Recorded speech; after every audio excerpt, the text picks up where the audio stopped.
Hi there, welcome to my YouTube channel Dhani Classes. If you are watching my video for the first time, do subscribe my channel, hit the bell icon so that I get notified whenever new video will be uploaded. So in today's video we will cover the chapter Poets and Pancakes written by Ashoka Mitran from class 12 CBSE part 2. So let's get started.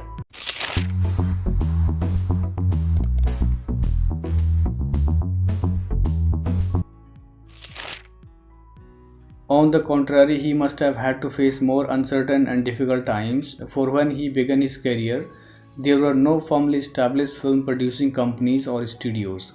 So here, the narrator is saying that as compared to this era of film producing industry, there are many opportunities for the person who wants to get chance in films and become successful, but during his time there was no formally established film producing companies or studios, and people used to face many difficulties and get chances in films and become successful. Even in the matter of education, especially formal education, Subbu couldn't have had an appreciable lead over our boy. That means Subbu was not well educated, especially formal education, as compared to the office boy. So despite of no formal education, he used to command over the office boy, and the office boy used to follow his directive throughout the day in the office.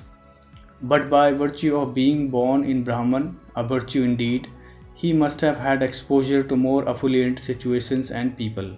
So here, Subbu was born and brought up in a Brahman family, and that was a virtue. That means he was lucky enough that he was born in Brahman family.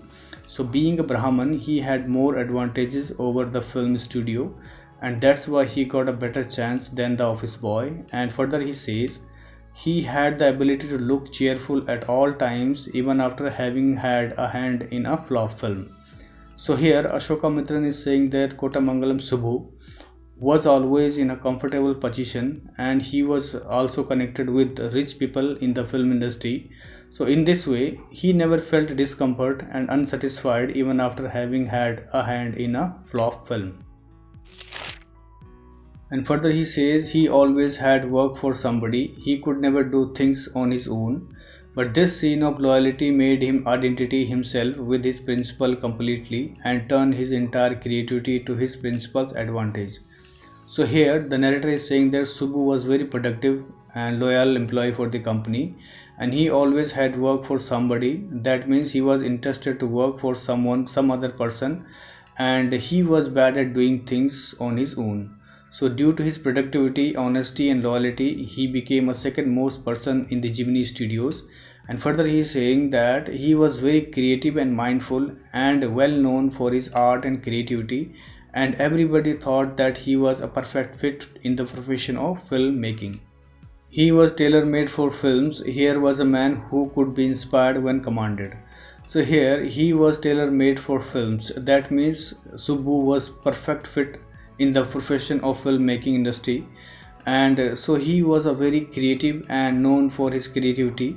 And if somebody only tell him a scenario or an idea in making film, he would come out with different methods and ways to perform it. The rat fights the tigers underwater and kills her, but takes pity on the cubes and tends them lovingly.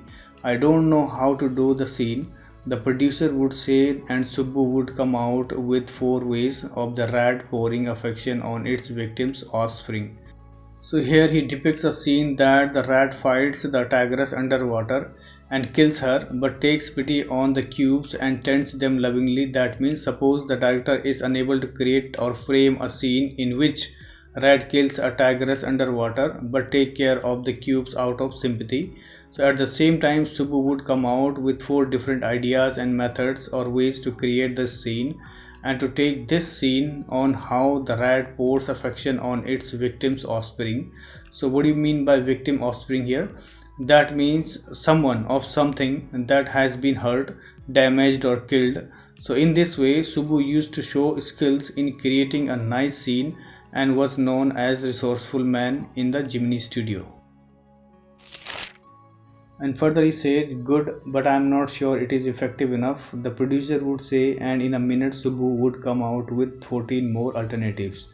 So here he is saying that whatever ideas and ways Subbu used to share with the producer to take a particular scene And suppose if the producer rejects his ideas, then suddenly Subbu used to come out with 14 fresh new ideas to take that scene. Filmmaking must have been and was so easy with a man like Subbu around, and if ever there was a man who gave direction and definition to Jimny Studio during its golden years, it was Subbu. So here he is saying that Subbu was extremely productive and creative person, and when he was around, filmmaking was a lot of easier because of his intelligence on presenting new ideas and methods. So it was the Subbu who gave a unique identity to the Jimny Studio during its golden years. Subbu had a separate identity as a poet, and though he was certainly capable of more complex and higher forms, he deliberately chose to address his poetry to the masses.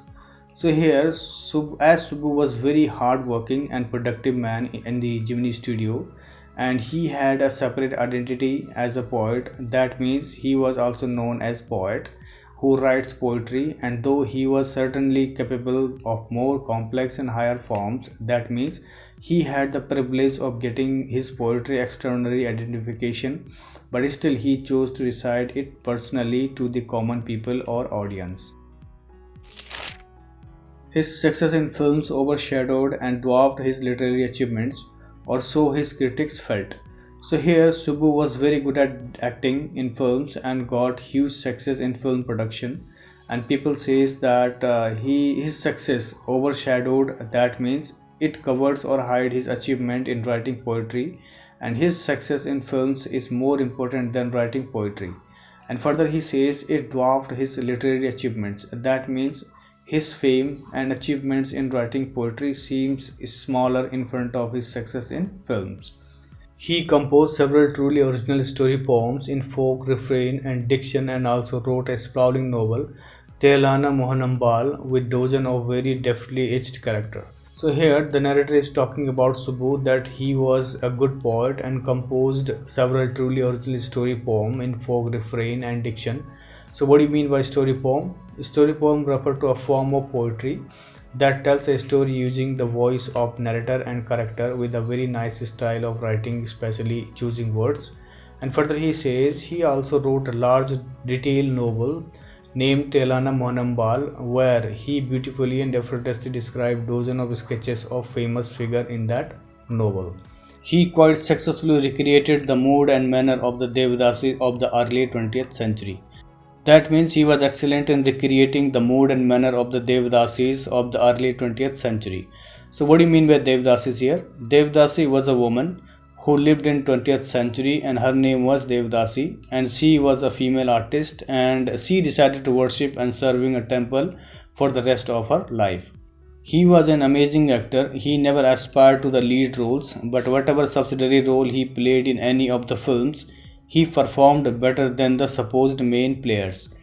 So here he is saying that Subbu was an amazing actor and he never aspired to the lead roles. That means he never expected to have the lead roles, or he never wanted to be a hero.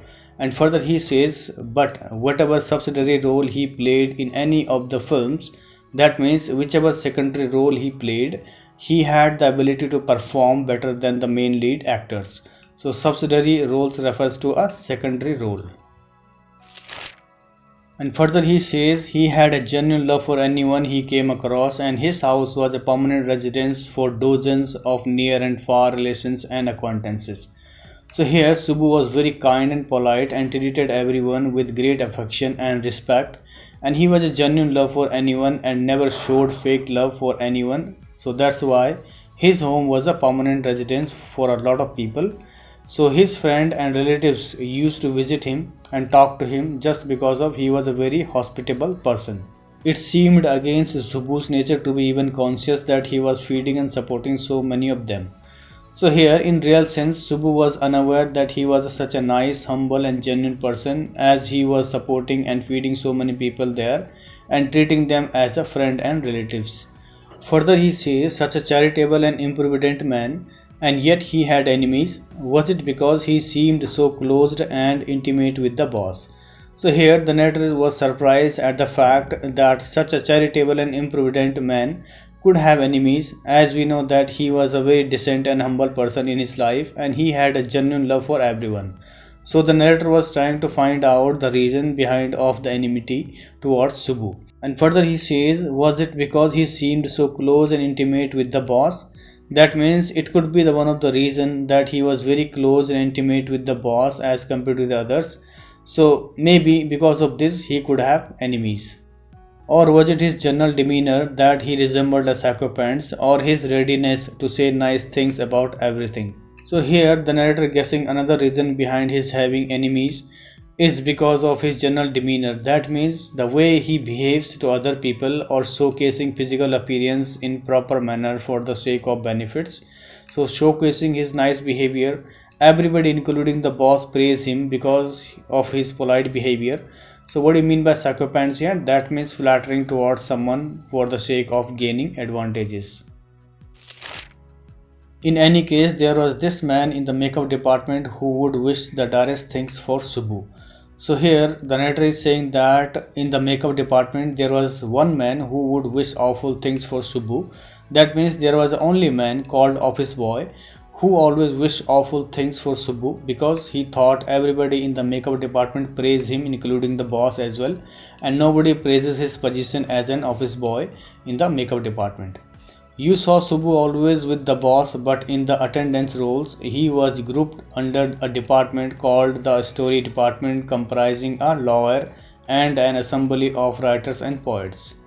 So here the narrator is saying that you saw Subbu always with the boss. That means Subbu always be found with the boss, but officially he belonged to the story department and his name was listed there in the attendance register of the story department, and that department comprising a lawyer and an assembly of writer and poets. That means that department consisted of poets, writer and lawyers. And further he says the lawyer was also officially known as the legal advisor, but everybody referred to him as the opposite.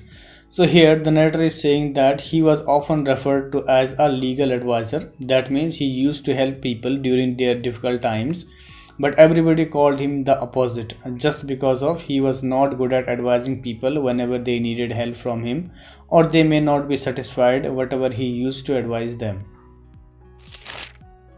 An extremely talented actress who was also extremely temperamental once blew over on the sets.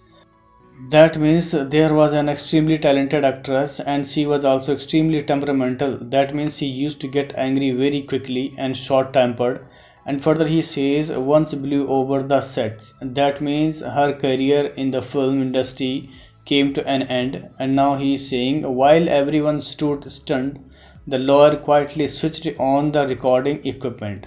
So once there was a shooting was going on and she was playing the lead role at that time, and suddenly the lawyer quietly switched on the recording instrument. When the actress paused for breath, the lawyer said to her, "1 minute please," and played back the recording. So here when the actress paused for breath, that means in between the recording she got very angry and started screaming in a loud voice or a loud manner. So the lawyer recorded her temperamental behavior and said 1 minute please and played back that recording once again, and he asked her to stop for 1 minute and started recording again. And further he says there was nothing incriminating and unmentionably foul about the actress tirade against the producer. So here the narrator is saying that she was very short tempered and whatever she spoke during the shooting, the lawyer recorded on the recording equipment whatever she had said, and there was nothing incriminating and unmentionable foul. That means she gave a long and disgusting speech in wrongdoing and inappropriate crime by the producer in her loud voice. But when she heard her voice again through the sound equipment, she was struck dumb. That means when she stopped for a minute, the lawyer played it again, and when she heard her voice or heard her recording disgusting speech against the producer, she was struck dumb. That means she got shocked and felt guilty. So incriminating or unmentionably refers to making someone guilty of a crime or wrongdoing, and tirade against the producer, that means she gave a long inappropriate speech against the producer. A girl from the countryside, she hadn't gone through all the stages of worldly experience that generally precede a position of importance and sophistication that she had found herself catapulted into. So here he is talking about the same actress who gave a long speech against the producer and said she was from the countryside.